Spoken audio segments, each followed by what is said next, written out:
Біраз жыл бұрын мен Нұрекеңмен кездесуге шақырылдым. Кездесуде протокол бойынша президентпен бокал соғыстырып шампан ішілуі керек. Ал мен мүлде рюмке ұстамайтын адаммын. Ешқашан ішімдіктің дәмін татып көрмегем. Президент бәрімен соғыстырып келіп, маған келгенде: «Ой, сіздің бокалыңыз», деді.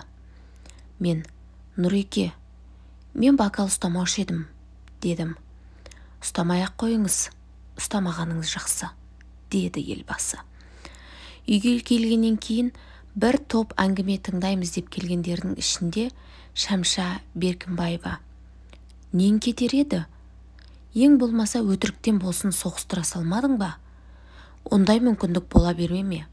деп ұрсып жатыр маған. Сосын мен: «Әй Шәмән, біріншіден Құдай көріп тұр. Екіншіден, шампан ішкендердің ешқайсысы есінде қалмайды. Ішпеген мен есінде қаламын», деп әзілдедім. Сол кездесудің алдында жаттап алыңыздар деп бәрімізге бір әннің мәтінін берді.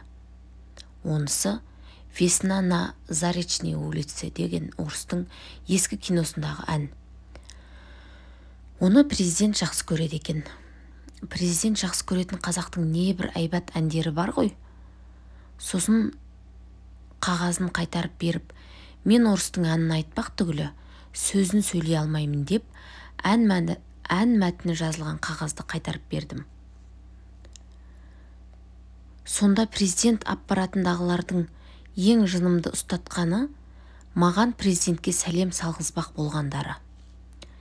Келген әйелдердің бәрі «Сәлем жасай ма?» десем, «Жоқ, сіз ғана» дейді.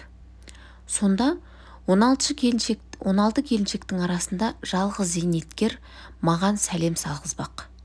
Мен бас тарттым. Себебін түсіндірмедім де. Ол жерде журналистер, фотографтар қаптап жүр.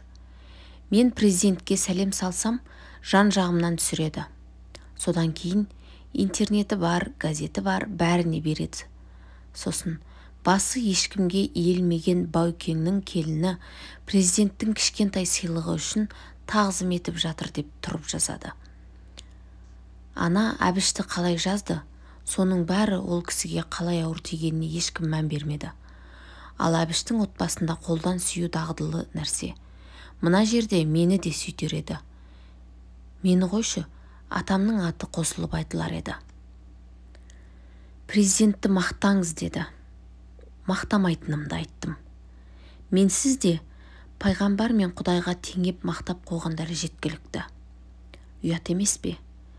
5 жастағы бала құсатып арқасынан қаққандай, менің мақтауыма мұқтаж боп тұрма ол кісі? Дедім. Президент мені мақтасын деп тапсырма бермеген шығар? Сөйтіп, Нұрекеңмен кездесуде не өлең айтпадым, не мақтамадым, не сәлем жасамадым. Кейін президент аппаратындағылар мен сияқты қырсықтан құтылғанына қуанған шығар. Мұндай қайсарлы, арлы, мінезді апаларымыз, аналарымыз көбейе берсін.